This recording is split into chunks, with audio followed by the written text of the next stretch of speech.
la iglesia cristiana y también en el judaísmo. ¿Cuál es ese salmo? El Salmo 23. Aquí imagínese usted, váyase 3000 años atrás, viendo a ese niño pastor, jovencito, pastoreando en este lugar. Sé que era un jovencito rubio, estaba pastoreando allí las ovejas, mientras que más arriba, en Belén, donde más tarde ya vamos camino hacia ese lugar, se está celebrando una fiesta. En la fiesta, su papá, Isaí, está invitando a todo el resto de sus hermanos, es decir, a sus 7 hermanos, él era el octavo, mas a él no lo invitaron. Porque en la visita del profeta Samuel, Isaí pensaba, el papá de David, que cualquiera de los 7 hijos tenía la característica de ser el próximo rey de Israel, como era la noticia que le había dado Samuel, menos David. Algunos dicen que posiblemente David fue ese niño, ¿cómo se puede decir? ¿Qué pasa cuando no es el niño más querido? Como el niño rechazado, el niño cohibido, el niño soñador, porque era un niño poético. Tal vez tenía muchos problemas con sus hermanitos. No lo invitaron a la fiesta. Cuando Samuel se sienta y ve que ninguno de los 7, para resumirlo, era el elegido por Dios, Samuel dijo: ¿hay algún otro hijo tuyo aquí? Y le dijo: sí, David el pastor. Dijo Samuel: no nos vamos a sentar a la mesa hasta que ese niño no esté aquí. Mandan de allí, era bastante, 8 kilómetros en aquel entonces, 8 kilómetros, corriendo a traer a David, posiblemente uno de los, tal vez camello para hacerlo más rápido, posiblemente. Cuando el niño entra a la fiesta, posiblemente todo chorreado, y está aquel banquete donde no había sido invitado él, desde que entra, el Espíritu Santo le dice a Samuel: él es. Y allí lo unge con aceite. Algo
tan popular para David, porque David ungía la cabeza de sus ovejitas con aceite para protegerlos de todos los animales que lo picaban y de muchas cosas más.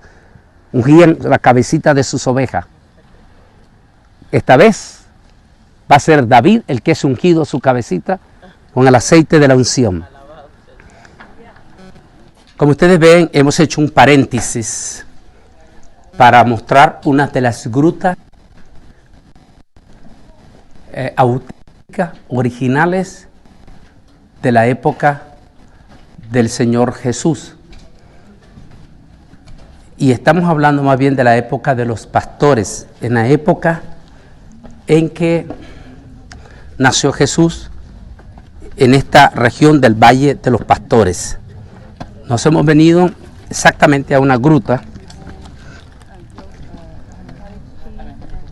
Y nos vamos a detener aquí para seguir la conferencia. Antes de ir a la lectura de la palabra, tal vez se voltean un poquito para acá. Después que el niño, porque era un niño, se cree que tenía aproximadamente 16 años, el niño David regresa de nuevo a la vista panorámica que hemos tenido del Valle de los Pastores. Pero él viene tocado. Algunos dicen que fue ahí cuando recibió el aceite, que él recibió esa unción del Espíritu Santo. La unción del aceite es símbolo de la unción del Espíritu Santo. Él viene con aquella llenura y regresa de nuevo a pastorear. Y aquí pastoreando usa todos los elementos que hace un pastor para cuidar a sus ovejas. Y en esos elementos él hace el salmo más universal hoy en día, el Salmo 23. De manera que lo que sucedió en este valle perfilaba lo que iba a suceder 1000 años después de esa experiencia que él tuviera aquí. Es por eso que siempre uso la palabra, el pasado se vuelve futuro. Antiguo Testamento está enfocando lo que iba a pasar en el futuro con Jesús. Más arriba, que ya dentro de unos minutos nosotros vamos a viajar al lugar que se conoce como la Iglesia de la Natividad, la más original de todas las que hay. ¿Por qué digo original? Porque cuando el imperio persa entró aquí y quiso desbaratar junto con los musulmanes todos los vestigios cristianos, la Iglesia de la Natividad no la tocaron porque encontraron un símbolo persa. Los 3 reyes persas que vinieron, ¿recuerdan?, a adorar al niño Jesús. Y ante eso, como ellos eran persas, decidieron no tocar esa iglesia. De tal manera que la iglesia que nosotros vamos a observar es la base original donde efectivamente nació Jesús. Nótese las características que hace mención Lucas en este pasaje que vamos a leer. Présteme el iPad, pastor, mi hermano. Dice así: habían pastores en la misma región que velaban y guardaban las vigilias de la noche sobre su rebaño. Mire, en 1000 años no había cambiado la historia. Seguía siendo un valle de pastores. Y si se le apareció un ángel del Señor, y la gloria del Señor los rodeó de resplandor, y tuvieron gran temor. Pero el ángel les dijo, no temáis, porque yo os doy nuevas de gran gozo, que será para todo el pueblo, que os ha nacido hoy en la ciudad de David un Salvador, que es Cristo el Señor, o sea que es el Mesías Adonai o Elohim. Nótese lo que dice: y esto les servirá de señal. Hallaréis al niño envuelto en pañales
acostado en un pesebre. Entonces aquí vamos a bajar Las palabras que está utilizando Lucas, y le decía a Gabriel, Lucas era un médico rabino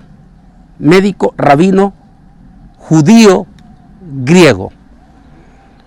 De manera que él está escribiendo, recuerde que su evangelio lo escribe a Teófilo.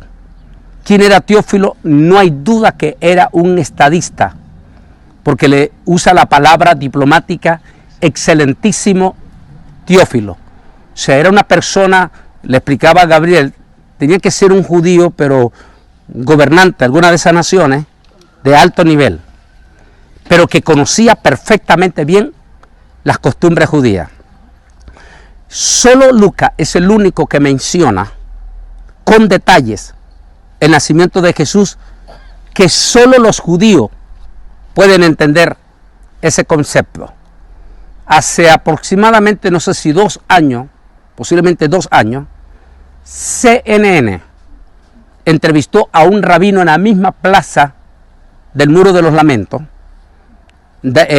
José Levi, y este rabino secular, José Levi, le dijo, hablemos, le dijo, de la historia del personaje del judío más famoso, su nacimiento. Le preguntó José Levi, ¿por qué creerías tú que él nació en esta época de Hanukkah? Ahora, ¿qué es Hanukkah? Hanukkah es la última fiesta judía en el año que conocemos nosotros gregoriano. Generalmente Hanukkah cae en lo que hoy conocemos en el calendario gregoriano, mes de diciembre. En el mes judío es mes Kilet. La ley dice que Hanukkah debe de celebrarse todo 25 del mes Kilet. Nótese que el 25 del mes Kilet en el calendario judío realmente comienza 24 del mes de diciembre en el mes gregoriano. Que por aquellas cosas lindas, en esta Navidad que vamos a tener, van a coincidir las dos fechas. Va a coincidir el 25 del mes Kilet, entrando la noche del 24 del mes de diciembre. Va a coincidir porque cada 4 años coincide. No hay que olvidar, oiga bien, no hay que olvidar que esa fiesta de Hanukkah, en el momento en que iniciaba lo que hoy en día conocemos 24, en la época de Hanukkah, cuando se celebró por primera vez Navidad, que según los historiadores, fue en el año 326 después de Cristo, cuando la mamá de Constantino el Grande se vino a vivir por 3 años a Israel para indagar los lugares más exactos de donde se dio la historia de Jesús. Y donde ella, más o menos, recuerde que en el año, esa época del año 320, 325, todavía estaba fresca. Indagaba con los vecinos y una vez que ella más o menos plantaba una iglesia como evidencia. Entre todo eso, las fiestas cristianas. ¿De dónde nace realmente la celebración de Navidad? Si nosotros nos ponemos a buscar información en las redes sociales, terminaremos completamente destrozados y desinformados. Porque hay una multitud de personajes, la inmensa mayoría de ellos llenos de odio religioso, que como hemos experimentado esta mañana nosotros, el odio religioso, le decía el hermano al pastor Peña, está en todas las religiones. Lo vimos esta mañana en el Monte del Templo, la intolerancia religiosa, y lo acabamos de ver hace unos minutos en el otro campo, la intolerancia religiosa. Los tenemos también en la iglesia evangélica. Es decir, ese espíritu agresivo religioso está en todo, porque es un demonio, a quien se le identificó en la Biblia como el demonio de fariseo. los que cuelan el mosquito o se tragan el camello. Los otros, bueno, hay muchos dichos también en América Latina, no voy a usarlo. Bueno, dicen, si buscamos la información, ellos dicen que Helena celebró la primera Navidad del 25 de diciembre en honor a un dios llamado Tamuz. Y ahí le dan toda una historia fantástica, que terrible y catastróficamente, multitudes de profesores de instituto bíblico de allí se han alimentado y hasta han escrito libros escribiendo esa historia como verídica. Una de las críticas, perdón todo lo que estamos, porque tenemos mucha gente aquí educada también en el grupo, una de las críticas que se nos dan mientras va ayudando ahí que camine, una de las críticas que se le dan a nuestras iglesias evangélicas de América Latina es que nuestra iglesia evangélica latina nació de gente muy contexto humilde y que la teología que se nos enseñaba hace 50 años era que el estudio era pecado. Y entonces la iglesia nunca llegó en aquella época a predicar a las personas de clase media, a clase alta o intelectuales. Y la crítica que hacen es que los evangélicos, la mayoría de las veces, amamos la ignorancia, tristemente. Esa es la idea, y le estoy hablando de los filósofos, de los expertos, de los estudiados. ¿Por qué? Porque lamentablemente muchas veces nosotros, la iglesia evangélica, el liderazgo, les gusta alimentarse mucho de fábula y no de la historia verdadera. Y eso es triste, que nos alimentemos de muchas fábulas. A veces nuestro pueblo evangélico no quiere confrontar una verdad profunda. De hecho, muchos líderes prefieren venir a Israel a, digamos, tour de entretenimiento y hasta ni siquiera visitar los lugares originales porque no se quieren confrontar con la verdad. Y esa es la triste realidad. Pero realmente Helena celebró la Navidad en honor a Tamuz. Ese es, dicen, no sé quién, aquí está el pastor Jesús, ¿ya? Pastor adulto, un hombre también intelectual, que fue alcalde de una de las ciudades. Usted sabe también como político y todo, que una mentira de tanto decirse se le da crédito y se llega a creer como que es verdad. El problema es cuando llegamos a los científicos y los científicos dicen, discúlpame, no me importa todo lo que estás diciendo, pero eso no es la evidencia.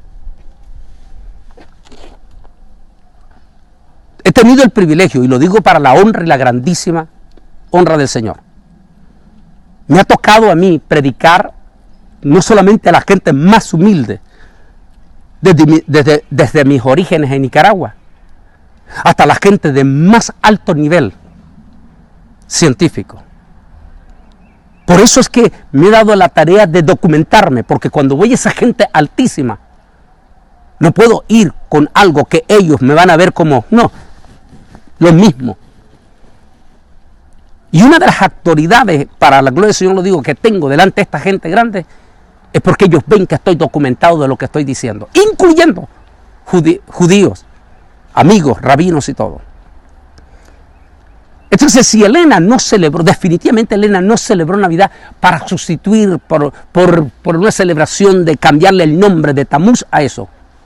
Primero, porque el mes de diciembre no era parte del calendario romano en aquel momento. El calendario romano era de 10 meses. Y el año romano comenzaba no en enero, sino en el mes de marzo. El año romano. Entonces, no coinciden con la celebración porque el calendario gregoriano, recuerden ustedes, los que están aquí, Pastor Obed también, que no solamente pastor, ha sido profesor de historia en la secundaria y también profesor de instituto bíblico. La doctora no sé dónde estaba, por acá. La doctora es profesora de teología también. Y entonces cuando nosotros agarramos y queremos cuadrar, no cuadra.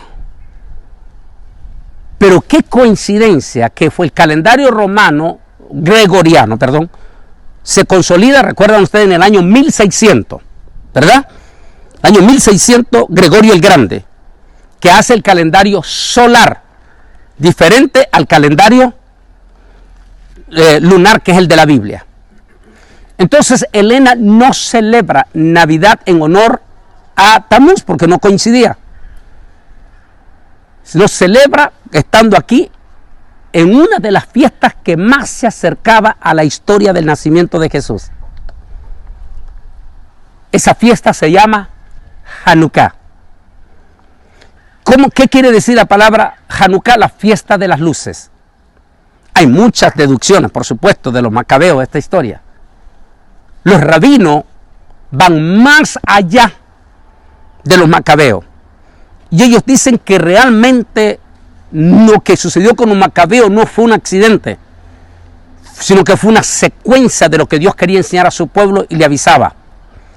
Se dice que un 25 de un mes Kislev, según el calendario judío, fue el primer día que se encendieron las luces en el tabernáculo en el Sinaí. Y muchos siglos después pasa el incidente de los macabeos, donde por 8 días las luces no se apagaron en el templo mientras ellos estaban en la batalla. Al regresar ellos encuentran que las luces están encendidas y entendieron que fue un milagro el triunfo de la batalla. De allí que se celebra 8 días de fiesta conocido como Hanukkah, o la fiesta de las luces, o también la fiesta de las lámparas, le decían algunos de los gentiles. Conmemoraba salvación. Oiga bien, ¿qué significa el nombre de Jesús? Salvación. Y se identificó Jesús con esta fiesta en este mismo día que estamos aquí, en este campo de los pastores, aquí cerca de Belén. Acabamos de estar hace unas horas en el monte del templo. Allí en el monte del templo, en grande, en una gigantesca menorá, posiblemente de 7 metros, se encendían las luces de Hanukkah cada 25 del mes Kislev por 8 días consecutivos.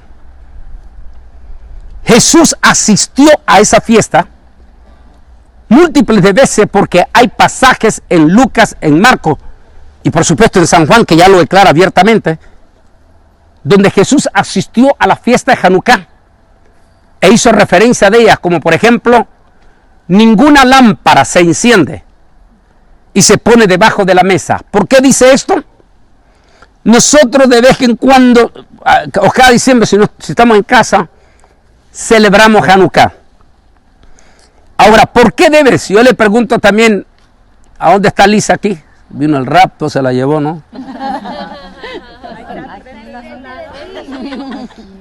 Lisa, más o menos, si le preguntamos a Lisa que le toca hacer preparativo antes con la vecina que teníamos, que ya se nos fue con el Señor, la fiesta de Hanukkah en casa. Ella va a entender por qué Jesús dijo, ninguna lámpara se enciende y se pone debajo de la mesa. Según las reglas de Hanukkah, la lámpara debe de encenderse en lo más alto de la casa, o en el centro, o hacia la ventana principal que da a la calle, para que todos vean que en esa casa se celebra las luces de Hanukkah. Jesús dijo, ninguna lámpara se enciende y se pone bajo la mesa, en una parte más alta, que también en la parte pública como Nueva York. En todas las partes de Nueva York se pone Hanukkah en todo lado en público. Dice, para que todos vean las luces. Y luego dijo Jesús, yo soy.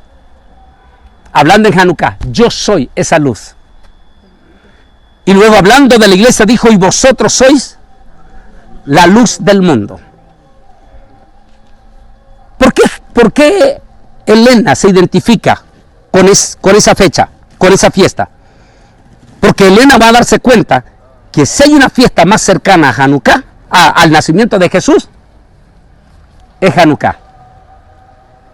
Ahora, pero Lucas da más argumentos que lo tocaba con este muchacho ayer. Recuerde que Gabriel es secular, no es practicante como teníamos en el caso de Tony.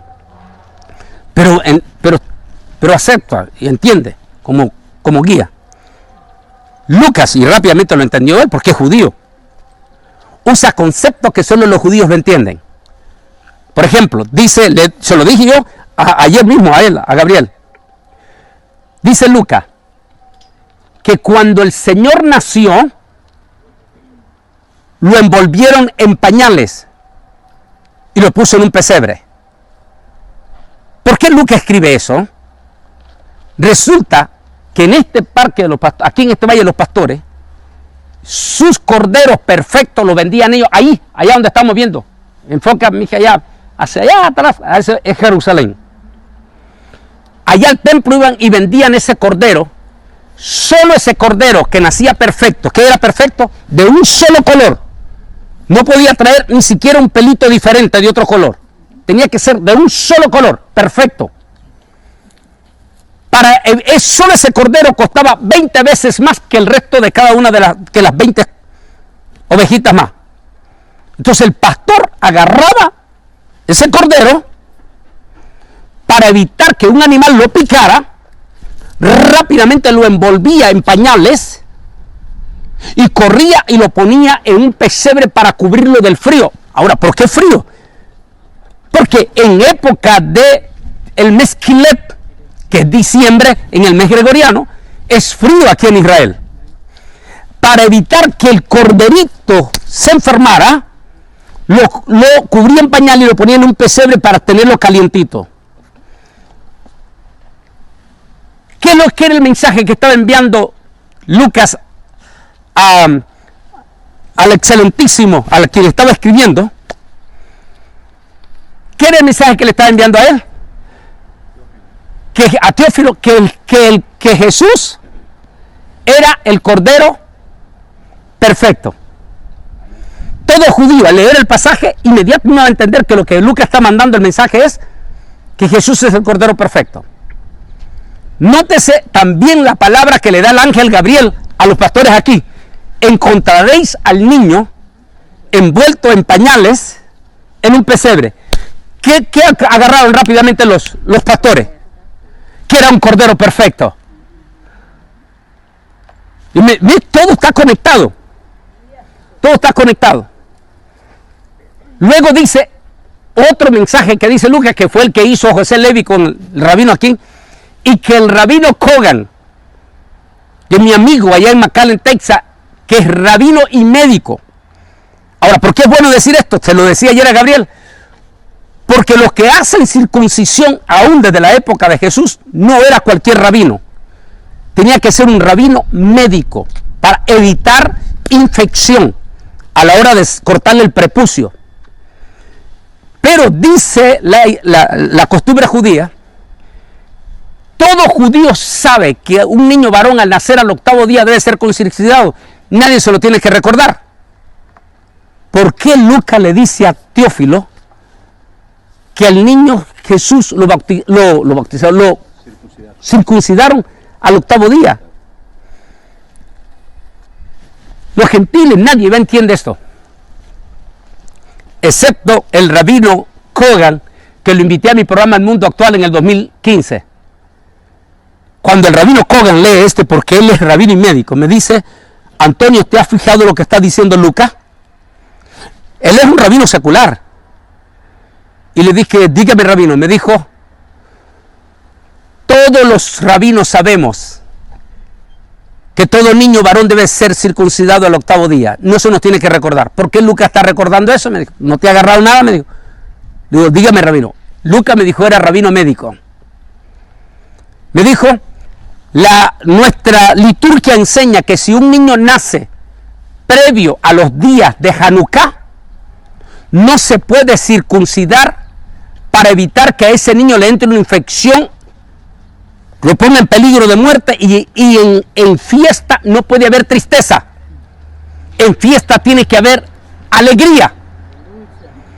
Entonces dijo, si el niño nace previo a los días de Hanukkah, no se puede circuncidar durante Hanukkah, sino se lo dijo José Levi al de ahí, y le dijo de inmediato el rabino.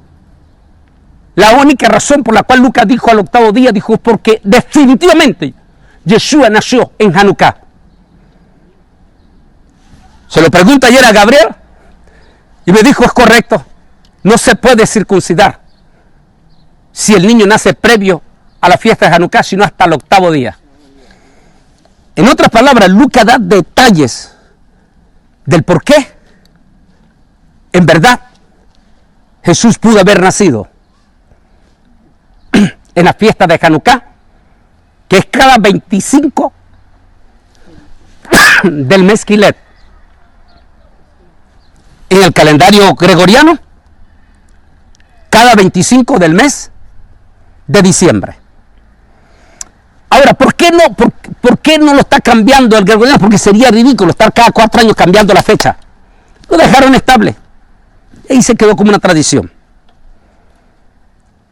La pregunta es entonces, ¿es Hanukkah realmente la fecha en que Jesús nació? No sabemos con exactitud. Pero lo que sí sabemos es que Hanukkah es la fiesta que más se acerca al significado del nacimiento de Jesús. Este año, 2019, la fiesta de Hanukkah y la celebración de Jesús van a coincidir. En otras palabras, podemos jugar el papel de los dos. O jugamos el papel del fariseo y arremetemos a garrote limpio junto con los de odio en las redes sociales, que al fin y al cabo es pura hipocresía, porque finalmente aún los radicales que dicen que no, lo celebran. Y si no, vayan a las casas de ellos el 25 de diciembre y van a ver que están allá acostadotes en la sala. En otras palabras, tiene dos opciones. ¿Nació o no nació esa fecha? No estamos seguros, no nos interesa, pero si con orgullo celebramos el cumpleaños de nuestros hijos o nuestras hijas, ¿por qué no recordamos el nacimiento del personaje más grande de la historia? Ah, y hay algo también. Hay un nombre que los demonios no soportan escuchar. A ver, ¿cuál es ese nombre, hermana Martínez? Jesús. ¿Ustedes? ¿Cuál otro nombre es? ¿Cuál es el nombre que no soportan los demonios? Jesús de Nazaret. ¿Cuál es el mes que más se menciona, cantante Galindo? ¿Cuál es el mes que más se menciona el nombre de Jesús, aún por los propios paganos? Diciembre. ¿Quién cree usted que puede estar resentido por ese mes? Díganos, díganos. Satanás, el diablo. Y los fariseos, que recuerden que crucificaron a Jesús. Porque siguen igualitos hoy en día. En otras palabras, ¿para qué meternos en un pleito religioso? Gocémonos. A través de Hanukkah, también celebrando el nacimiento de nuestro personaje más grande. El que cambió nuestras vidas. El que vino en el momento más crítico. El que nos ha consolado en medio de las tristezas. Como cuando la hermana comenzó a llorar en el bus por la noticia de uno de sus seres queridos. ¿Cómo le trajimos consolación? A través de Jesús. ¿Cuál es el problema? Además, no he escuchado un solo pagano que diga que él está celebrando el nacimiento de Tamuz. Ni siquiera saben quién es Tamuz. Pregúntele al más humilde mexicano allá. ¿A quién está celebrando en Navidad? Galindo, ¿a quién le va a decir? A Jesús. A Jesús. Nacimiento que tienen su estilo pagano. Eso ya no nos metamos en eso nosotros. Pero mencionan el nombre que Satanás y los demonios Y ustedes los fariseos no quieren escuchar. El nombre que es sobre todo nombre. Para que en el nombre de Jesús se doble toda rodilla y toda boca confiese que Jesús es el Señor. Estar aquí, en el lugar donde la historia se escribe, el privilegiazo que esos pastores, Galindo, Pastor Peña, Pastor Obed, Pastor Jesús, el privilegiazo que esos pastores tuvieron. Y sin titubear, se fueron a ver al niño Jesús. Jesús vivió, nació, vivió, murió, resucitó y está sentado a la diestra de Dios Padre. Hoy no esperamos su nacimiento. Ni quiere decir que cada Navidad estamos esperando que Él nace. Como tampoco cuando yo le celebro a Micaela. ¿Dónde está mi niña Micaela ya? Cuando yo le celebro a Micaela el año, no estoy diciendo que nació ese día. ¿Cómo es? Que volvió a nacer. No. Nosotros los evangélicos recordamos el acontecimiento histórico, como cuando celebramos el cumpleaños, Dios de Micaela, usted el de su hija, el de su hijo. Así. Celebramos en recordación. No es que